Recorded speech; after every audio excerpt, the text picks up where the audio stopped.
20वीं सदी एक ऐसा दौर जब दुनिया 2 वर्ल्ड वॉर्स की तबाही से उबर नहीं पाई थी। यूरोप में रूइंस बने हुए थे, लाखों लोग बेघर भूखे, और दूर इंडिया में आजादी की पहली सांस के साथ ही केओस, पार्टीशन की वायलेंस, बंगाल फैमिन के स्कार्स, कैलकाटा की सड़कों पर कॉप्सेस बिखरे पड़े, स्टार्विंग चिल्ड्रन कचरे के ढेर में सोते, लेपर्स सोसाइटी से ठुकराए हुए दम तोड़ते। इसी शहर की गलियों में एक अल्बेनियन वुमन सफेद साड़ी पहने, ब्लू बॉर्डर वाली, चल रही थी।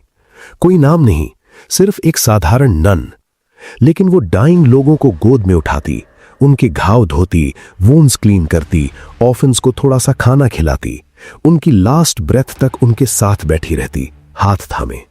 कोई जजमेंट नहीं, कोई डिस्क्रिमिनेशन नहीं, बस प्योर कंपैशन।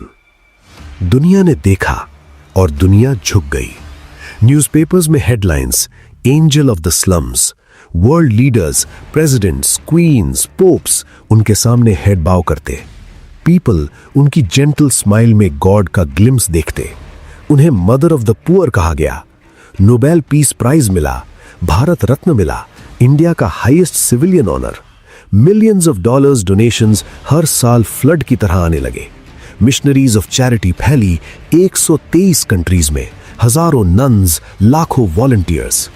लगता था अगर इस क्रूएल दुनिया में कोई लास्ट होप बची है ह्यूमैनिटी की, तो वो मदर टेरेसा है। लेकिन हर ब्राइट इमेज के पीछे एक शैडो होता है, और मदर टेरेसा की शाइनिंग लेगेसी के पीछे भी एक डार्क मिस्टीरियस साइड था, जो दुनिया ने सालों तक इग्नोर किया या देखना नहीं चाहा। रिपोर्ट्स आईं, फॉर्मर वॉलंटियर्स, डॉक्टर्स, जर्नलिस्ट्स ने खुलासा किया। निर्मल हृदय जैसे होम्स में पेशेंट्स पेन में तड़पते, लेकिन पेन किलर्स नहीं दिए जाते। बिलीफ था suffering brings you closer to God. Jesus ने क्रॉस पर दर्द सहे तो पुअर को भी सफर करना चाहिए। नीडल्स रिपीटेडली यूज्ड, सिर्फ कोल्ड वाटर से वॉश करके। टिप्स फिश हुक्स जैसे हो जाते, इंजेक्शन लगते समय एक्सक्रूशिएटिंग पेन।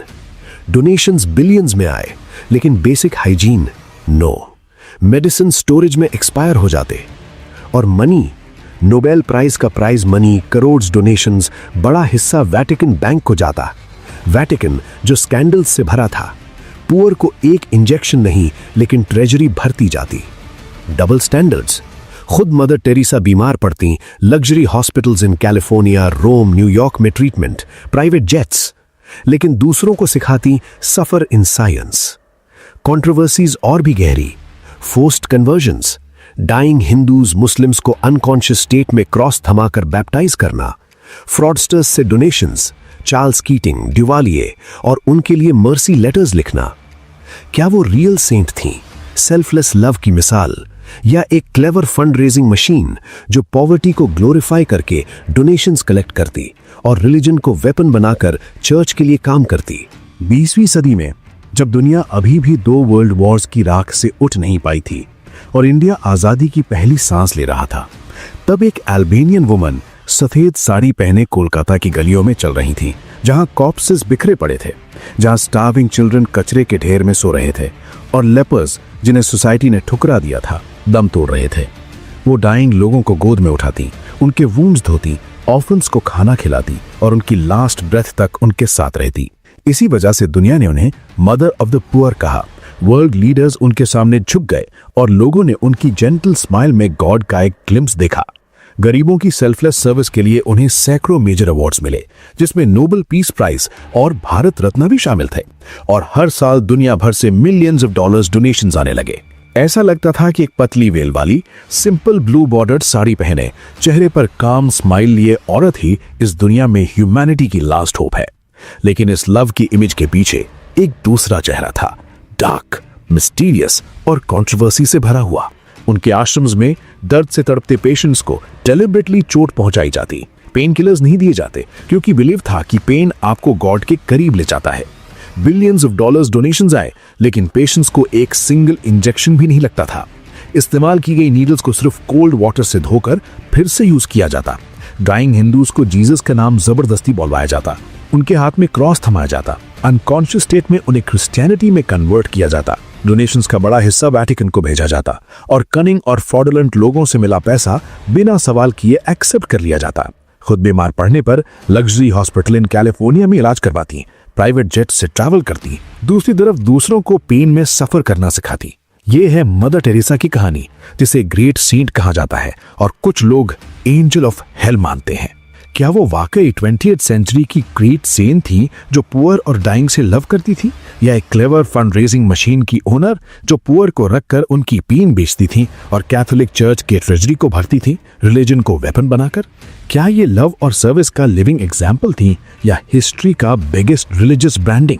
चलिए जानते हैं मदर टेरेसा की वो स्टोरी जो आपको नहीं पता। 26 अगस्त 1910 को ऑटोमन एम्पायर के स्कूपजी शहर में एक डिवाउट कैथोलिक फैमिली में एक बच्ची पैदा हुई। नाम था एग्नेस गोंजा बुजक्जियो। अल्बेनियन फैमिली से थी, 3 भाई बहनों में सबसे छोटी।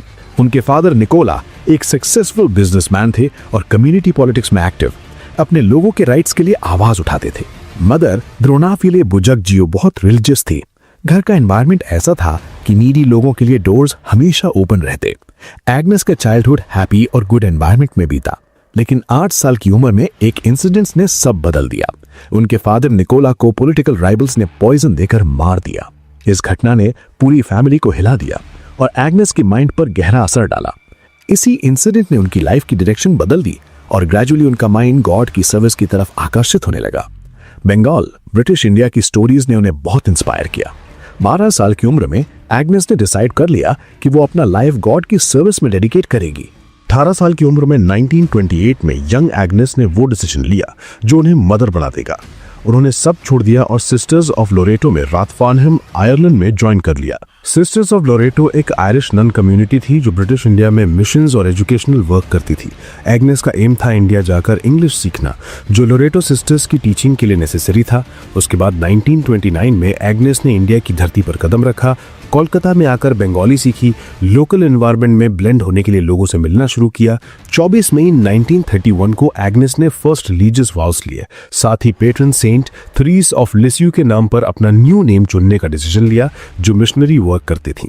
लेकिन कॉन्वेंट में पहले से एक नन ने वो नेम ले लिया था, इसलिए एग्नेस ने स्पेनिश स्पेलिंग ली और अपना रिलीजियस नेम तेरेसा रखा। इस तरह एग्नेस गोंसा बुजक्जियो पहले सिस्टर तेरेसा बनी और फिर 1937 में फाइनल वाउस के साथ मदर तेरेसा बन गई। इनिशियल वाउस टेम्परेरी कमिटमेंट होता है, लेकिन फाइनल वाउस, सोलम वाउस के बाद ये कमिटमेंट लाइफ भर के लिए परमानेंट हो जाता है। नन अपनी लाइफ गॉड और सर्विस के बात पर सरेंडर कर देती हैं और मैरिज नहीं कर सकती। 1937 वो मोमेंट था जब एग्नेस की आइडेंटिटी हमेशा के लिए बदल गई और वो मदर तेरेसा बनकर ह्यूमन सर्विस की बात पर चल पड़ी। इस दौरान मदर तेरेसा ने लोरेटो कॉन्वेंट स्कूल कलकत्ता में लंबे समय तक टीचिंग की और स्टूडेंट्स में बहुत पॉपुलर हो गई। 1944 में वो स्कूल की हेडमिस्ट्रेस बन गई। स्कूल की सेफ वॉल्स के अंदर लाइफ अच्छी चल रही थी, लेकिन बाहर कलकत्ता टेरिबल ह्यूमन क्राइसिस से गुजर रहा था। वर्ल्ड वॉर 2 की आग में दुनिया जल रही थी और ब्रिटिश गवर्नमेंट की पॉलिसीज की वजह से इंडिया को उसका खामियाजा भुगतना पड़ रहा था। बंगाल में 1943 का टेरिबल फैमिन आया जिसमें मिलियंस स्टारवेशन से मरे, लेकिन बंगाल का दुख यहीं खत्म नहीं हुआ। 1946 में मोहम्मद अली जिन्ना और मुस्लिम लीग ने डायरेक्ट एक्शन डे अनाउंस किया कलकत्ता में सेपरेट मुस्लिम कंट्री की डिमांड पर, जिससे हिंदू मुस्लिम राइट्स भड़क गए और थाउजेंड्स की डेड बॉडी सड़कों पर बिखर गए। ये डिस्ट्रक्शन स्कूल की विंडो से साफ दिख रहा था और अनबेरेबल पेन ने मदर टेरेसा को रेस्टलेस कर दिया। फिर आया 10 दिसंबर 1946 का दिन, जब मदर टेरेसा की लाइफ ने एक और इम्पोर्टेंट टर्न लिया। वो एनुअल रिट्रीट के लिए दार्जिलिंग ट्रेन से जा रही थी। ट्रेन के कंपार्टमेंट में उन्हें एक ऐसी कॉल और नॉइस महसूस हुई जो पहले कभी नहीं हुई। मदर टेरेसा के अनुसार जीसस ने उन्हें कॉल किया और कहा कि कॉन्वेंट की सेफ फॉल्स छोड़कर उन पुअरेस्ट लोगों के बीच जाओ जो सोसाइटी द्वारा रिजेक्टेड है। मदर टेरेसा ने उसी मोमेंट डिसाइड कर लिया कि अब वो अपनी लाइफ इस डायरेक्शन में टर्न करेंगी, लेकिन सुपीरियर्स की परमिशन के बिना कॉन्वेंट छोड़ना आसान नहीं था। फिर भी उन्होंने मन बना लिया। लगभग 2 साल बाद 1948 में उन्होंने परमिशन ले ली। पार्टीशन के समय ईस्ट पाकिस्तान से hundreds of thousands poor Hindu refugees Kolkata आए। सिटी अचानक ओवरक्राउडेड हो गया। हाईवेज, स्टेशंस, एम्प्टी लैंड्स पर टेम्परेरी रिफ्यूजी कैंप्स बन गए। मिजरी, इलनेस और हेल्पलेसनेस का सागर था जिसे गवर्नमेंट भी हैंडल नहीं कर पा रहा था। इसी एनवायरनमेंट में मदर टेरेसा ने अपना वर्क शुरू किया। लोरेटो के ट्रेडिशनल ब्लैक ड्रेस उतार कर सिंपल व्हाइट कॉटन साड़ी पहनी जिसके बॉर्डर पर ब्लू बैंड था। ये ड्रेस उनकी आइडेंटिटी बन गई। शुरुआत बहुत डिफिकल्ट थी क्योंकि मनी नहीं था, लेकिन ग्रेजुअली उनकी डेडिकेशन देखकर लोग ज्वाइन होने लगे। ओल्ड स्टूडेंट्स भी आगे आए। 1948 में इंडियन सिटीजनशिप ली और फुल फोर्स से वर्क शुरू किया। 7 अक्टूबर 1950 को वेटिकन से स्पेशल परमिशन लेकर मिशनरीज ऑफ चैरिटी स्टैब्लिश की, जो इनिशियली सिर्फ 12 मेंबर्स की स्मॉल टीम थी, लेकिन इसके रूट्स दुनिया भर में फैलने वाले थे। मेंबर्स ने traditional Catholic vows, poverty, chastity, obedience के अलावा फोर्थ यूनिक वाउ लिया, serving the poorest of the poor without discrimination. वे उन लोगों की केयर करने लगी जो सोसाइटी ने पूरी तरह अबैंडन कर दिया, हॉस्पिटल्स ने एडमिशन रिफ्यूज कर दिया और जो रोड्स पर स्लोली डेथ की तरफ जा रहे थे। 1952 में कलकत्ता के ओल्ड एम्प्टी हिंदू गॉडेस काली टेंपल ऑफिशियल्स की हेल्प से लिया और उसे हॉस्पिस में कन्वर्ट कर दिया। नाम रखा निर्मल हृदय, home of the pure hearts.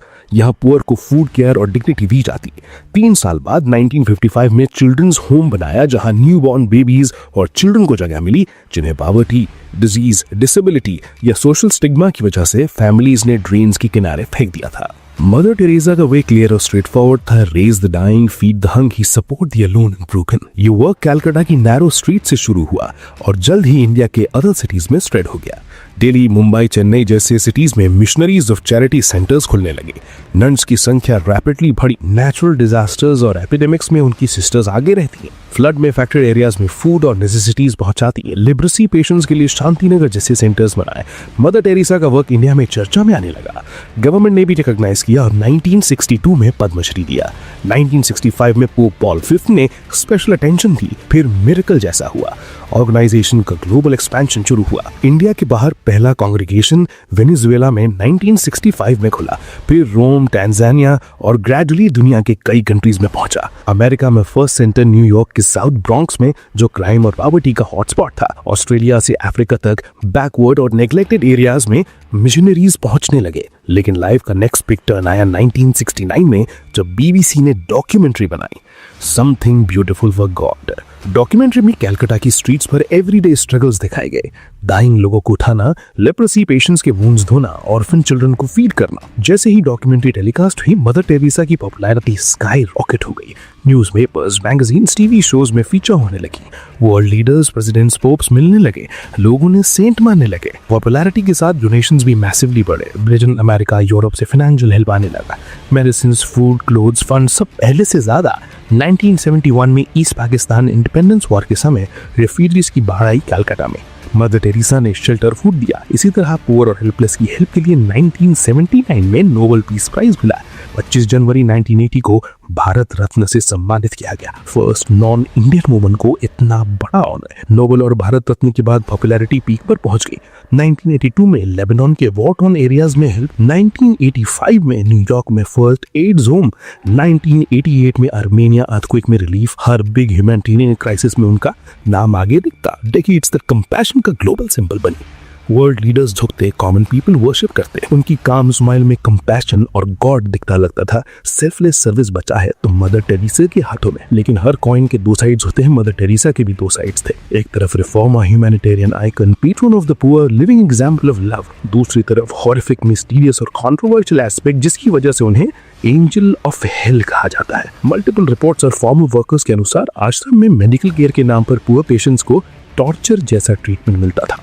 Calcutta के निर्मल हृदय में old war times reserve vets थे। लाइफ नाजी कॉन्सेंट्रेशन कैंप जैसी। बेसिक कम्युनिटीज जैसे चेयर्स, सैनिटेशन की कमी, मिलियंस डॉलर्स डोनेशन के बावजूद बेसिक मेडिकल हाइजीन नहीं। सिरिंजेस और नीडल्स रिपीटेडली यूज्ड होते, सिर्फ कोल्ड वाटर से वॉश करके। नीडल्स इतने खराब कि टिप्स फिश हुक्स जैसे हो जाते। इंजेक्शन लगते समय एक्सक्रूशिएटिंग पेन। प्रिंस चार्ल्स ने खुद सिरिंजेस डोनेट किए थे। वेस्टर्न कंट्रीज से मिरेकल सप्लाईज आते हैं, लेकिन मंथ्स तक स्टोरेज में पड़े एक्सपायर हो जाते। पेशेंट्स पेन में तड़पते, पेन किल्स दिए जाते। मदर टेरेसा का बिलीफ था, suffering brings one closer to God. Jesus ने क्रॉस पर अनबियरेबल पेन सहे तो ह्यूमंस को भी सफर करना चाहे। कैंसर, टीबी जैसे इनक्रेडिबल डिजीजेस में strong pain killers refuse. Policy all centres में स्ट्रिक्ट, लेकिन खुद बीमार पड़ने पर double standards. Expensive clinics, California, Rome, New York में ट्रीटमेंट। हिपोक्रेसी साफ। 1994 में the Lancet editor doctor Robin Fox ने निर्मल हृदय विजिट किया। मलेरिया जैसा आइडेंटिफाइबल डिजीजेस मिसडायग्नोस या डायग्नोसिस नहीं की जाती। बेसिक टेस्ट की परमिशन नहीं।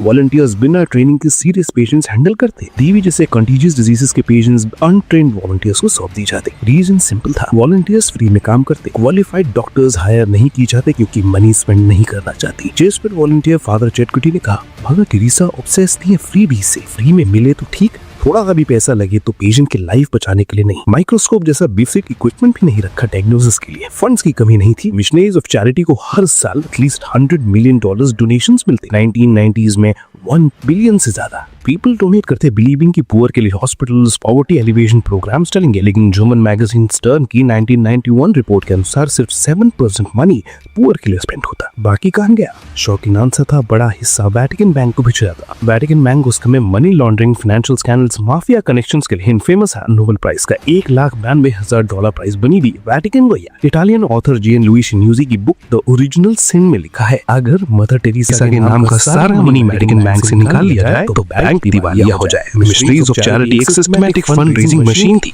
पुअर की पेन, डिजीज, डेथ के नाम पर बिलियंस कलेक्ट करके वेटिकन को बेचना। पुअर को पेन किलर तक नहीं, लेकिन पॉवर्टी को ग्लोरीफाई करके डोनेशन से, मनी से चर्चेस बनाना, रिलीजियस प्रोपेगेंडा फैलाना है। नन्स की कंडीशन भी दैट थी, कल्ट जैसा। सिर्फ 2 सिंपल साड़ीज, प्रॉपर फूड नहीं, डेली बात नहीं, अलून बाहर नहीं जा सकती, डेली नहीं। Major donor Charles Keating, American financial fraudster, Lincoln Savings scam में 17,000 लोगों से $250 मिलियन लूटा, $1.25 मिलियन डोनेट किया, प्राइवेट जेट दिया। ट्रायल में मदर टेरेसा ने जज लैंस ईडोविल लेटर लिखा है, पनिश ना करें, वो गॉड के पुअर के लिए जेनरस था। डेप्टी लॉर्न पॉल्टरली ने जवाब दिया, स्टोलन मनी जीसस के सामने रखोगे तो तब रखेगा या ओनर्स को रिटर्न करेगा। तुम्हें मॉरली रिटर्न करना चाहिए, लेकिन मदर टेरेसा ने कभी क्लैरिफाई नहीं किया, मनी रिटर्न नहीं किया। जॉन क्लॉड ड्यूड वाले डिक्टेटर लेदवार टेरा हर्डर्स दोनों सिविल डोनेशंस लिए। रॉबर्ट मैक्सवेल से एथिकल वैल्यूज कॉम्प्रोमाइज किए हैं वेल्थ और इन्फ्लुएंस के लिए। Father John Maguire child molester support telecom ministry में वापस लाने में मदद की। मुराद में वो जेल गए। जेल में 2017 में डेथ आश्रम में हिंदू और मुस्लिम्स को क्वाइटली बैप्टाइज किया था। ड्राइंग पेशेंट से पूछा, हेवन जाना चाहते हो? नॉट करने पर कस्टम आया, वेट क्लॉथ से प्लास्टिक के बंदरा स्टैंड करके कन्वर्ट कर दिया। मदर टेरेसा ने कहा 29,000 लोगों की डेथ हुई, उन्हें सेंट पीटर का स्पेशल टिकट दिया गया। ऑर्फनेजेस में अडॉप्शन प्रोसेस भी करप्शन, फॉरेन कपल से $1000 चार्ज करते, मनी रिच को पुअर को नहीं। कुछ केसेस में रियल पेरेंट्स अलग थे, लेकिन बताया गया चाइल्ड डिमांड किया। अडॉप्शन से पहले क्रिश्चियन बनाना मैंडेटरी, सब मिलाकर क्लियर है। सर्विस का सेंटर पुअर के लिए नहीं, बल्कि उनकी हेल्पलेसनेस का एक्सप्लॉइटेशन फंड रेजिंग के लिए। मनी कैथोलिक चर्च और रिलीजियस प्रोपेगेंडा कंपैशन की शाइनिंग इमेज की भी चेंजता था, जो आज भी सीरियस क्वेश्चंस उठाता है। 5 सितंबर 1997 को कलकत्ता में 70 इयर्स की उम्र में 80 साल की उम्र में हार्ट अटैक से डेथ हुई। ऑर्गेनाइजेशन 123 कंट्रीज में 594 patients, 3914 sisters, lakhs of volunteers. Controversies आ रही थी, लेकिन पोप फ्रांसिस ने 4 सितंबर 2016 को सेंट डिक्लेयर किया। कैथोलिक चर्च में सेंट बनाने की 2 मेडिकल एविडेंस जरूरी